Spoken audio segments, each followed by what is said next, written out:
Hello everyone, welcome to परीक्षा विहार। आज हमारी 8वीं क्लास है इंग्लिश सीरीज की। तो अब हम अपना पहला क्वेश्चन देखते हैं।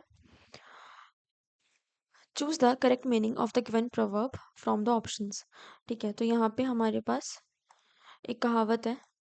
क्या है? Keep your friends close and your enemies closer. तो यहाँ पे इसका मतलब है कि अपने दोस्तों को तो अपने पास रखो ही, पर उनसे ज़्यादा अपने शत्रुओं को रखो। ठीक है, अब ये किस कंटेक्स्ट में कह रहे हैं? इसमें जो मेन चीज़ है ना कहने की, वो ये है कि जब हम अपने दुश्मनों को अपने पास रखते हैं तो उनकी गतिविधियों से, उनके इंटेंशन से, ठीक है, उनके जो हमारे लिए उनका जो वो है ना, मतलब एक्चुअल जो उनका मेन जो हार्मफुल चीज़ है वो हमें पता चलती है। ठीक है, तो हम वहाँ पे अपने आप को पहले से प्रोटेक्ट कर लेते हैं। एक बहुत ही फेमस जो हम इसका एग्जांपल दे सकते हैं, ये पढ़ के क्या याद आता है? ये पढ़ के हमें याद आता है, अगर आप जानते होंगे तो कौटिल्य जो थे, चाणक्य भी कह सकते हैं उन्हें, उनका अर्थ उनके अर्थशास्त्र में ना शत्रु बोध के बारे में लिखा गया है। ठीक है, कि हमें शत्रु बोध होना बहुत ज़रूरी है। ये हमें आपका मतलब ये जो कंटेक्स्ट है, ये ज़्यादातर आपको राजनीति और आपका इसमें इन चीज़ों में देखने मिलेगी। ठीक है ना? तो यहाँ पे यही मतलब है कि अपने दोस्तों को तो पास रखो, पर दुश्मनों को ज़्यादा रखो। ठीक है, ताकि आपको पहले से ही पता हो कि आपको किस चीज़ से बच के रहना है। ठीक है, आप अपने आप को प्रोटेक्ट कर पाओ। अब हम देखते हैं कि इसका सिमिलर मीनिंग कौन सा होगा। The more you know the more intellectually powerful you will be in life. देखिए, ठीक है, द मोर यू नो, पर यहाँ पे ऐसे ये नहीं लिखा हुआ प्रॉपर कि हमें किस चीज़ से मतलब ऐसे दूर रहना है या क्यों रहना है। ठीक है, तो यहाँ पे वो चीज़ नहीं लिखी हुई है। ठीक है, the more you practice the better you perform, यहाँ पे प्रैक्टिस की बात नहीं कर रही है। ठीक है, closely observe your adversaries to anticipate and counteract their plans. Right, ये सही ऑप्शन है, क्योंकि देखिए, अच्छा पहले तो हम कुछ मीनिंग्स बता दें आपको। एडवर्सरीज का मतलब होता है एनिमी। ठीक है, दूसरा एंटिसिपेट का मतलब होता है प्रेडिक्ट करना। ठीक है, इसको आप हिंदी में भाप लेना भी कहते हैं। टू एंटिसिपेट का मतलब आप पहले से ही उसका आकलन कर लिए हैं कहीं ना कहीं। ठीक है, एंड काउंटर एक्ट का मतलब होता है उस चीज़ को प्रिवेंट करना। ठीक है, रेजिस्ट करना उस चीज़ को। तो closely observe your enemies to predict और to predict and prevent their plans. ठीक है, यानी कि उनको आप पास इसलिए रख रहे हैं ताकि आप क्लोजली ऑब्जर्व कर पाए और पहले से ही उनकी जो गतिविधियां हैं, जो उनके इंटेंशंस हैं, आप उनको प्रेडिक्ट कर लें।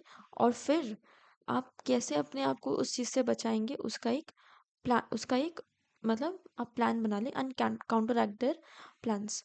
Okay, next, select the most appropriate meaning of the word dissipation. अब देखिए, इस वाले क्वेश्चन में पहले हम समझते हैं कि डिसिपेशन का मतलब क्या होता है। इसका मतलब होता है बेसिकली, देखिए, इसका जो मतलब है ना, साइंस में भी इस टर्म का यूज़ होता है, डिसिपेशन।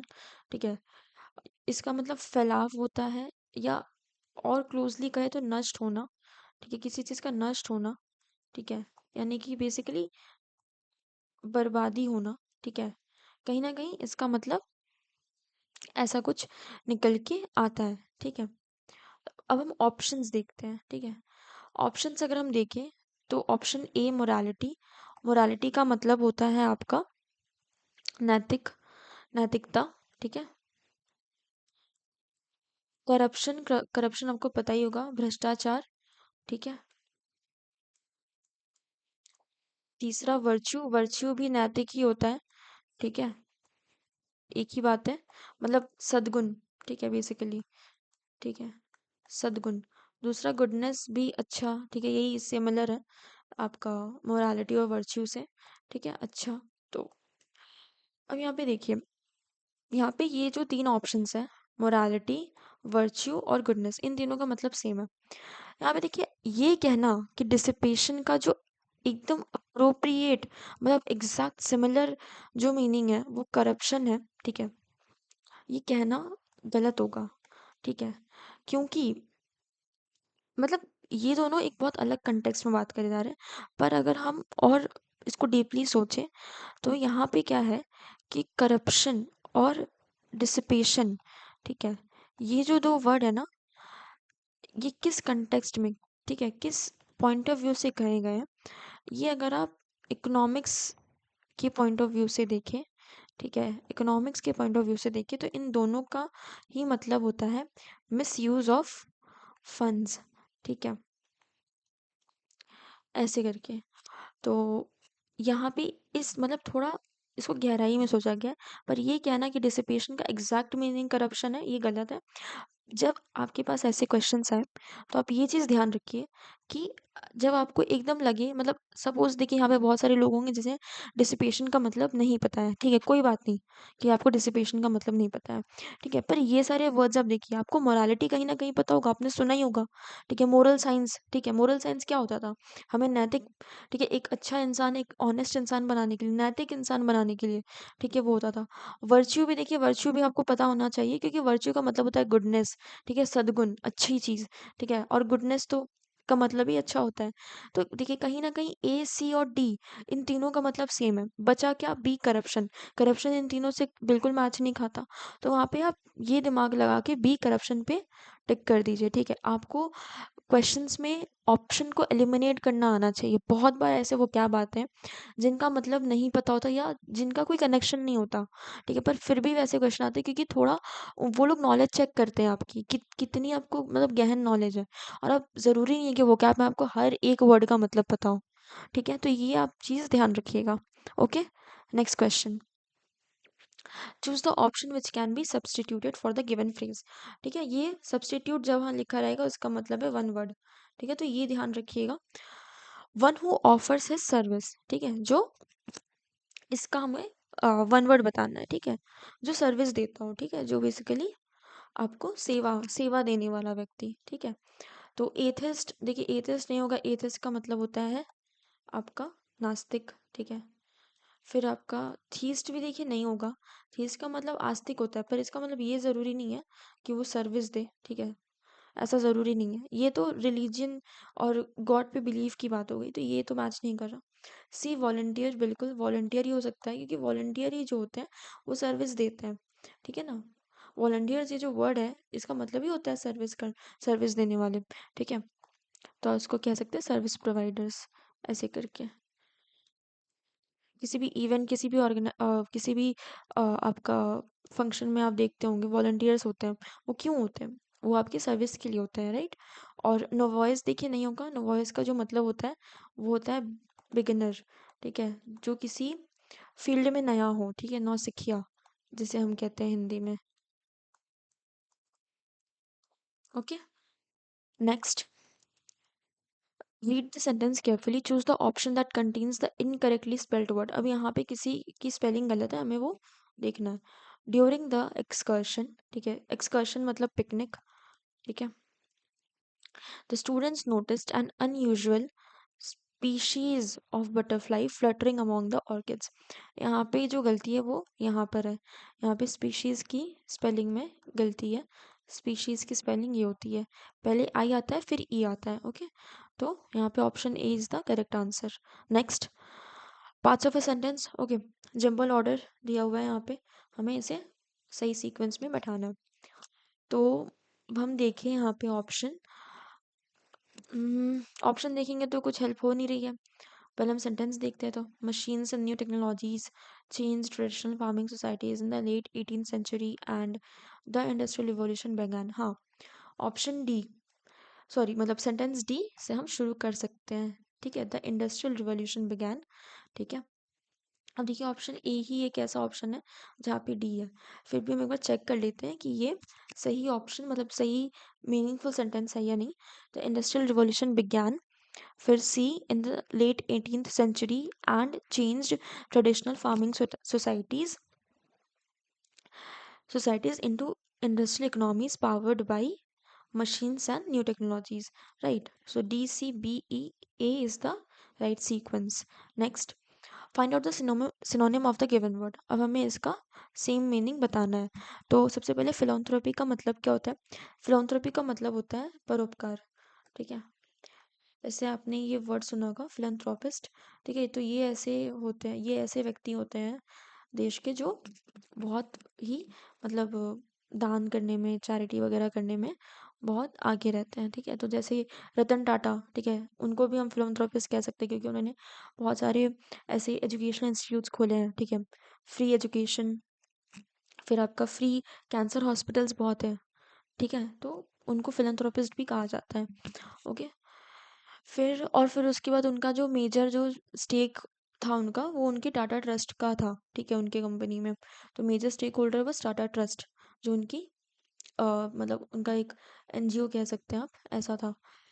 अभी फ्रुगैलिटी, फ्रुगैलिटी देखिए, फ्रुगैलिटी का जो मतलब होता है वो होता है इकोनॉमिकल, ठीक है। मतलब बेसिकली इकोनॉमिकल मतलब जो बचत करने वाला व्यक्ति हो, ठीक है, जो मतलब पैसे बचाए, ठीक है, जो कंजर्वेशन ऑफ मनी में विश्वास रखे, ठीक है। ये एक अच्छी क्वालिटी होती है कंजर्वेशन ऑफ मनी करना, ठीक है। नेक्स्ट इकोनॉमी, इकोनॉमी तो नहीं होगा क्योंकि इसका मतलब क्या होता है, अर्थव्यवस्था, ठीक है। तो फिलैंथ्रोपी और अर्थव्यवस्था कहाँ से सिमिलर है। फिर चैरिटी, राइट, चैरिटी ही तो होगा। चैरिटी का मतलब क्या होता है, दान करना, है ना। तो right answer is charity. Thrift, अच्छा, थ्रिफ्ट भी बता दे रहे हैं। थ्रिफ्ट मतलब किफ़ायती। आपने थ्रिफ्ट स्टोर सुना होगा, ठीक है, जहाँ पे जैसे क्या होता है, सेकंड हैंड, ठीक है, सेकंड हैंड चीज़ें मिलती हैं कम दामों में, ठीक है, ऐसे करके थ्रिफ्ट स्टोर्स होते हैं जहाँ पे मतलब बहुत ही कम रेट में चीज़ें मिलती हैं, तो वो किफ़ायती होते हैं, ठीक है। Next, choose the option that best expresses the meaning of the proverb when the cats away the mice will play, ठीक है। तो देखिए, इसका कोई प्रॉपर हिंदी में सेम कहावत तो इसकी है नहीं, पर इसका मतलब हम यहाँ पे लिख दे रहे हैं। इसका मतलब है, जब कोई सख्त निगरानी करने वाला ना हो तो लोग अपनी मनमानी करते हैं, ठीक है। अब एक चूहे और एक बिल्ली का क्या रिश्ता है। जहाँ पे भी बिल्ली रहेगी वहां वहां से चूहे भाग जाएंगे, ठीक है। क्यों? क्योंकि उन्हें पता है कि जो बिल्ली है वो उनसे सुपीरियर है, ठीक है, वो उनसे ऊपर अथॉरिटी में है, ठीक है, वो उनको मतलब हार्म पहुंचा सकती है, ठीक है। तो यहाँ पे देखिए, यहाँ पे ये मतलब नहीं है कि हम पहुंचा सकते, यहाँ पे जो मीनिंग है, क्योंकि देखिए यहाँ पे क्या लिखा है, व्हेन द कैट्स अवे, जब बिल्ली नहीं होगी सामने, तो माइस विल प्ले, माइस खेल करेंगे, ठीक है। तो क्या खेल खेल करने का मतलब हुआ कि मनमानी करेंगे, ठीक है। तो यहाँ पे यही चीज़ है। ऑप्शन ए हम देखें, the absence of authority encourages responsible behaviour, नहीं, इसका एग्जैक्ट ऑपोजिट है, ठीक है। Cats and mice are natural enemies, so they always tend to get at each other. No. People act more responsibly when they are alone. No. Option D, people are more likely to take advantage of a situation when those in authority are not present. Right? जैसे कि जब जैसे छोटे बच्चे होते हैं, जब उनके माँ बाप सामने नहीं होते, तो वो कुछ ना कुछ शरारत करते हैं, राइट। तो यही सेम सिचुएशन है कि जब जो व्यक्ति अथॉरिटी में होता है वो अगर वहाँ पे प्रेजेंट ना हो, तो वो जो बाकी लोग हैं वो उस चीज़ का फायदा उठाने में की कोशिश करते हैं, ठीक है।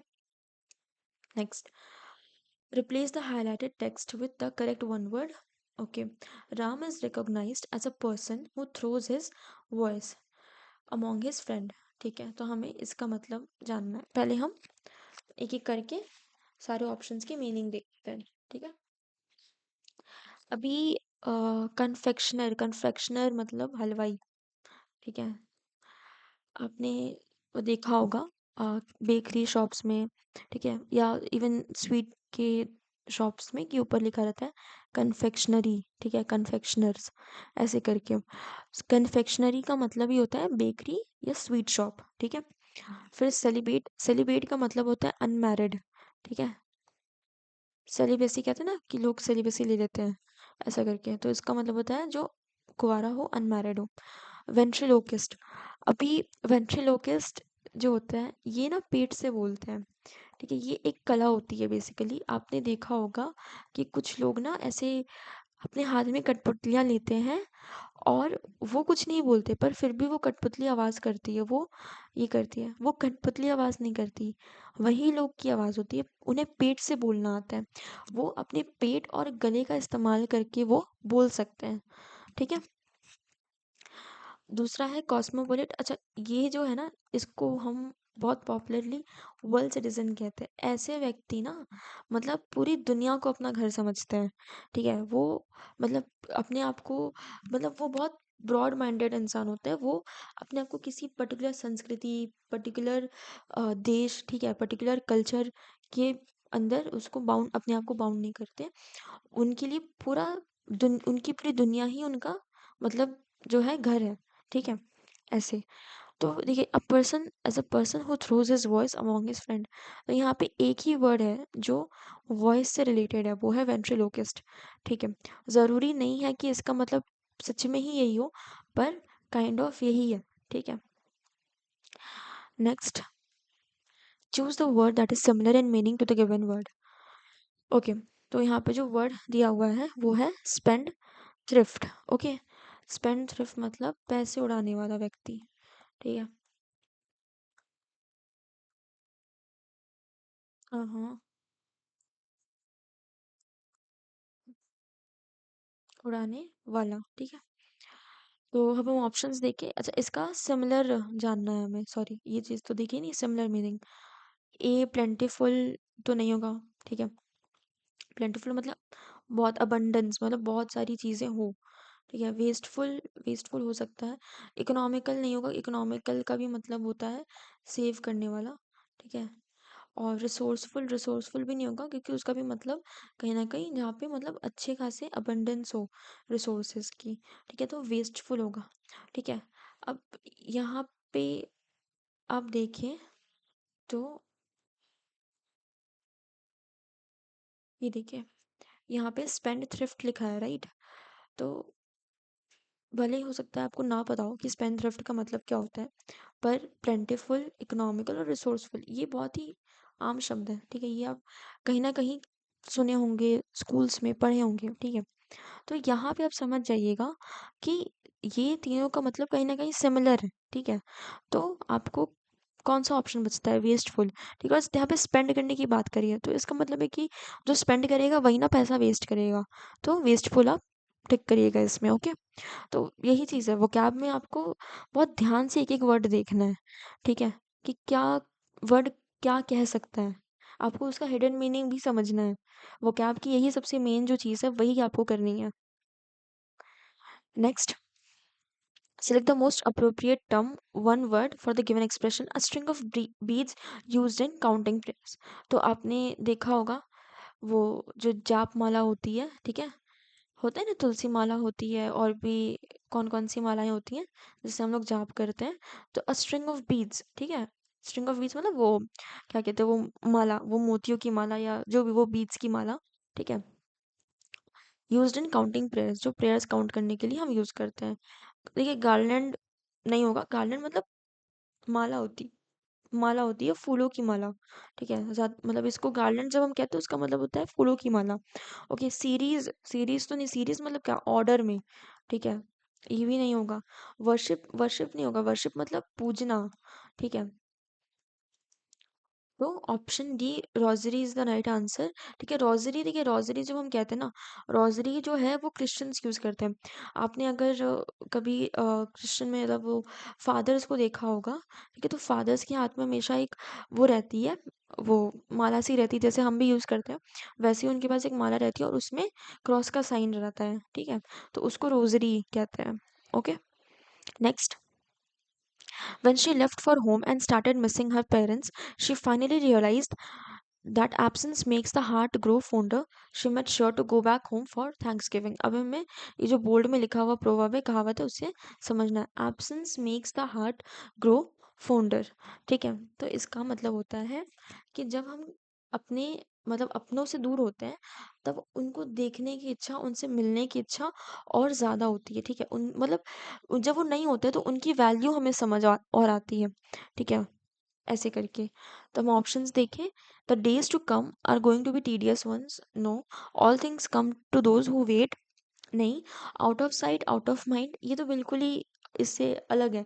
Out of sight out of mind का मतलब होता है कि जैसे ही वो व्यक्ति हमारे मतलब किसी दूसरे शहर चला गया या कहीं शिफ्ट हो गया, तो उसका ख्याल, उसको याद करना, वो भी हमारे दिमाग से निकल गया।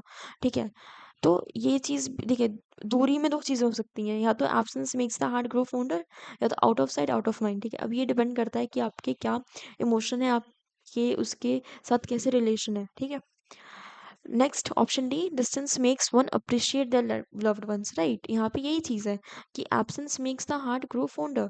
ठीक है, उसके और वैल्यू करना हमें सिखाता है। Next, choose the word opposite in meaning to the underlined word in the given sentence.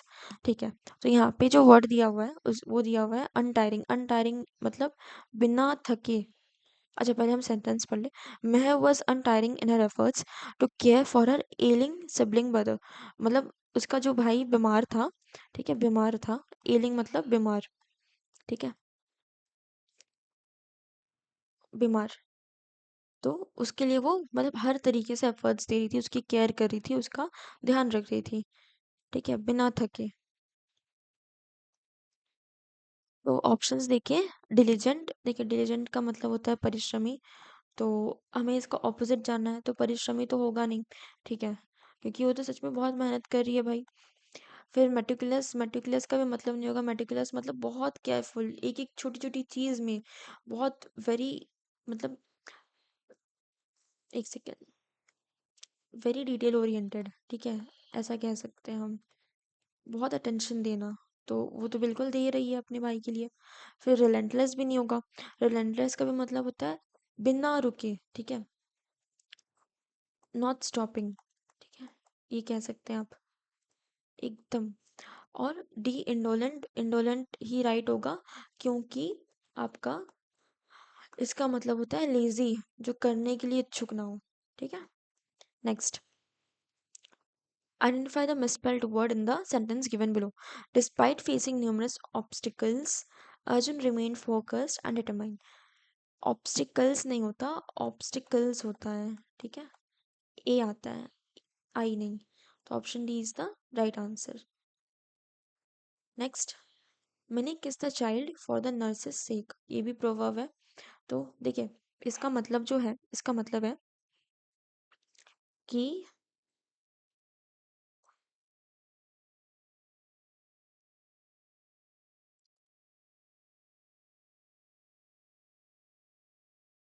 किसी व्यक्ति से जुड़े रहने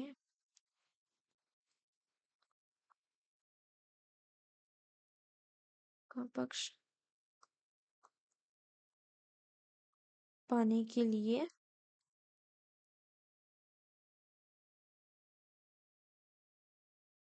उनके करीबियों को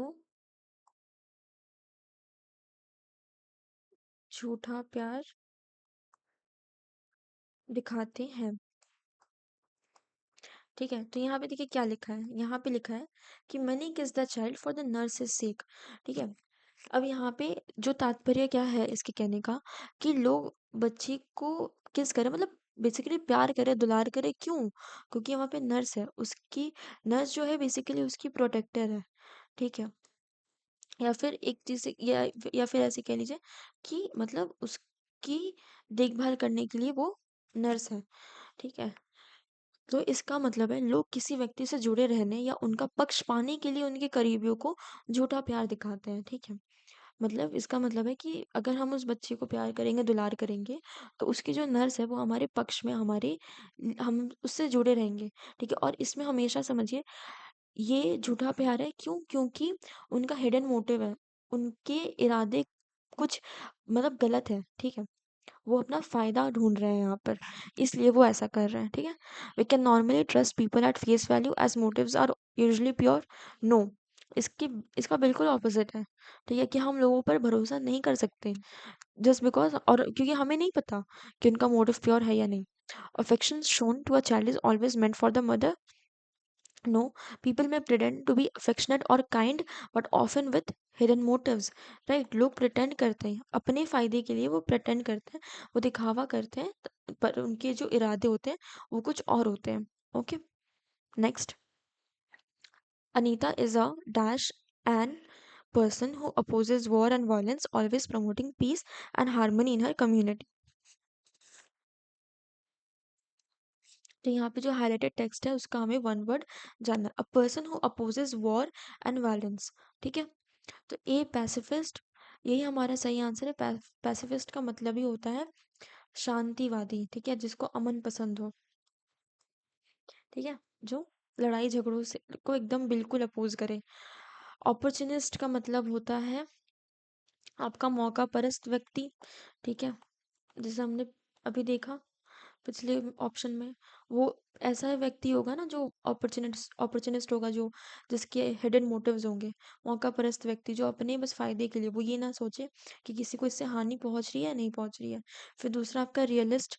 रियलिस्ट मतलब होता है जो वास्तविकता, एकदम जो वास्तविक चीजें हैं उस पर विश्वास रखता है, वास्तविकता को ध्यान में रखने वाला। ठीक है, रियलिस्ट का मतलब ये होता है। और अल्ट्रुइस्ट, अल्ट्रुइस्ट का मतलब होता है परोपकारी। ठीक है, तो पैसिफिस्ट का ही मतलब यहाँ पे सही है। नेक्स्ट। ओके, तो अब यहाँ पे हमारा लास्ट पार्ट आ गया है जो कि पैसेज है। तो हम एक बार पैसेज पढ़ते हैं, उसके बाद हम क्वेश्चंस देखते हैं। Okay, climate change is mainly caused by the burning of fossil fuels. Climate change जो है, ठीक है, पर्यावरण में जो चेंज आ रहा है उसका जो मेन कारण है वो the burning of fossil fuels है, जैसे कि कोल, ऑयल एंड गैस। ठीक है, this activities release green house gases. ये सारी गतिविधियाँ ग्रीन हाउस गैसेस को रिलीज करती हैं इनटू द एटमॉस्फेयर, पर्यावरण में, विच ट्रैप हीट, जो कि ऊष्मा गर्मी को ट्रैप कर लेते हैं, and lead to rising global temperature, जिससे कि ये धरती का तापमान बढ़ रहा है। एज द अर्थ फॉर्म्स, जैसे जैसे पृथ्वी गर्म हो रही है, मैनी वेदर पैटर्न्स, जो आपकी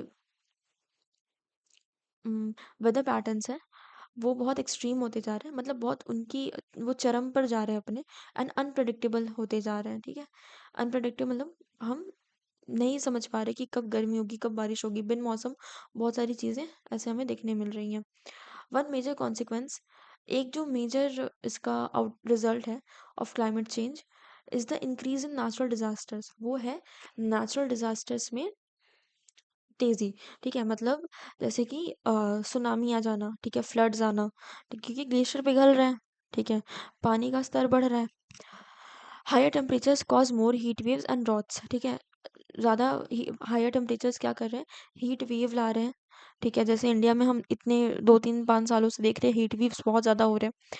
और ड्रॉट्स मतलब सूखा भी पड़ रहा है, leading to wildfires and water shortages, जंगलों में आग लग रहे हैं और पानी की कमी हो रही है। Warmer oceans add energy to storms, जितना ज़्यादा आपका समुद्र गर्म होगा उससे क्या होंगे, स्टॉर्म्स आने के, मतलब तूफान आने के, हरिकेन्स आने के, फ्लड्स आने की जो संभावना है वो ज़्यादा होती जाएंगी। यहाँ पे क्या लिखा है, making hurricanes and flood stronger and more damaging, जिससे और हमें नुकसान पहुंचेगा। These changes harm people, destroy homes and damage crops, ये चेंजेस लोगों को हार्म पहुंचाते हैं, घरों को नष्ट करते हैं और क्रॉप्स को भी डैमेज करते हैं, मतलब फसल को भी खराब करते हैं। अनदर सीरियस इम्पैक्ट, और इसका जो एक सीरियस इम्पैक्ट है वो है इज राइजिंग सी लेवल्स। अभी हमने कहा कि सी लेवल्स बढ़ रहे हैं जिसकी वजह से तो मतलब आपका बाढ़ और ये सब चीज़ें आ रही हैं, कॉज्ड बाय मेल्टिंग ग्लेशियर्स, क्योंकि ग्लेशियर्स पिघल रहे हैं। ठीक है, एंड एक्सपैंडिंग वार्म वाटर, जिससे क्या हो रहा है कि गर्म पानी एक्सपैंड कर रहा है। Low lying cities and islands, जो शहर आपके नीचे स्तर पर हैं और जो टापू है, ठीक है, आर ऑलरेडी फेसिंग फ्लड्स, वो ऑलरेडी बहुत सारे हर साल बाढ़ों से ग्रस्त हैं। ठीक है, डैमेजिंग बिल्डिंग्स एंड रोड्स, जो कि सड़कें और बिल्डिंग्स को नष्ट कर रही हैं। पुअर कम्युनिटीज, जो मतलब पॉवर्टी लाइन के नीचे है, गरीब जो कम्युनिटीज़ हैं, सफ़र द मोस्ट, उनको सबसे ज़्यादा सहना पड़ रहा है बिकॉज दे लैक रिसोर्सेज, क्योंकि उनके पास रिसोर्सेज नहीं है। ठीक है, उनके पास रिसोर्सेज नहीं है ताकि वो रिकवर कर पाए या अडाप्ट कर पाए। ठीक है, as temperatures continue to rise, these results are expected to worsen, making it urgent to take global action now. जैसे जैसे पानी का स्तर बढ़ रहा है, वैसे वैसे आपका वैसे वैसे आपका जो रिजल्ट्स है वो और भी खराब होते जा रहे हैं, मेकिंग इट अर्जेंट, जो कि एकदम अर्जेंट कर रहे हैं ताकि हम ग्लोबली एक्शन ले सकें। ओके, अब हमें क्वेश्चन देखना है, identify the most suitable title for the passage. ठीक है, तो अब हमें यहाँ पे देखना है कि कौन सा सबसे सुटेबल टाइटल है। ओके, तो understanding the growth of climate change, the declining influence of climate change, managing the impact of climate change, the growing threat of climate change. Right, अब हमें ये क्या अंडरस्टैंड करना है कि उसकी ग्रोथ क्या है। ठीक है, वो तो ठीक है, वो तो करना ही है, पर उसके बाद क्या, the declining influence of climate change, declining तो बिल्कुल नहीं है, इंक्रीजिंग इन्फ्लुएंस है। ठीक है, managing the impact of climate change. ठीक है, देखिए यहाँ पे मैनेज करने की बात नहीं करी गई है, यहाँ पे बस ये दिखाया गया कि हमारे क्या कंसर्न है। ठीक है, क्या क्या दिक्कतें हैं क्लाइमेट चेंज की वजह से, तो ये नहीं है। ठीक है, यहाँ पे कहीं पे भी ये नहीं लिखा कि हम कैसे क्लाइमेट चेंज से बच सकते हैं, तो मैनेजिंग द इम्पैक्ट नहीं होगा। The growing threat of climate change, यहाँ पे यही बताया गया है कि जो थ्रेट है, जो नुकसान पहुंचाने वाली चीज़ है, वो कितनी ज़्यादा तेज़ी से बढ़ रही है क्लाइमेट चेंज की। ठीक है, तो right answer is option D. Next, what is the main idea of the passage. ठीक है, अब इस पैसेज का मेन आइडिया क्या है, the passage focuses upon the causes and mild environmental changes from global temperature increases, mild तो नहीं है, एक्सट्रीम environmental changes हैं, upon the effects and natural development of climate change through the years, effects and natural development of climate change through the years। ठीक है, ये देख सकते हैं, focuses upon the causes and harmful consequences of climate change। Right, यहाँ पे ये भी हो सकता है, focuses upon the increase in climate change and how seasons are changing globally। देखिए यहाँ पे ठीक है, इसकी बात करी गई है कि क्लाइमेट चेंज में कैसे इंक्रीज हो रहा है, पर एकदम पर्टिकुलर सीजन्स कैसे बदल रहे हैं ग्लोबली ये नहीं लिखा गया। जो मेन है, जो सब चीज़ों को कवर करता है, वो है causes and harmful consequences of climate change. Okay, next, identify the structure of the passage. तो हमें इस पैसेज का स्ट्रक्चर समझना है, cause and effect, problem and solution, descriptive, narrative. Cause and effect, यहाँ इस ऑप्शन ऑप्शन ए सही होगा, क्योंकि यहाँ पे पहले बात तो हर पूरे पैसेज में कॉज दिखा रहा है। ठीक है, मतलब पहले तो इफेक्ट दिखा रहा है कि इफेक्ट क्या है, फिर उसके पीछे का कॉज दिखा रहा है, तो ये कॉज एंड इफेक्ट रिलेशनशिप है इस पैसेज में, पूरे पैसेज में। ठीक है, कि जैसे वार्मर ओशंस है, ठीक है, ये कॉज है, तो इससे क्या हो रहा है, they are adding energy to storms making hurricanes and flood stronger. Right, problem and solution तो नहीं है, यहाँ पे प्रॉब्लम है पर यहाँ पे कहीं पे सॉल्यूशंस नहीं दिए हुए। ठीक है, डिस्क्रिप्टिव तो नहीं है, ये कोई डिस्क्रिप्शन नहीं है। ठीक है, और नरेटिव भी नहीं है, कोई स्टोरी टेलिंग है नहीं है, तो right answer is option A, cause and effect. Next, select the correct antonym of the given word from the passage। insignificant, insignificant का मतलब होता है अनइम्पॉर्टेंट। ठीक है, तो ऑप्शन ए एक्सट्रीम, एक्सट्रीम नहीं होगा, एक्सट्रीम का मतलब होता है अति। ठीक है, अर्जेंट भी नहीं होगा, अर्जेंट का मतलब होता है अति आवश्यक।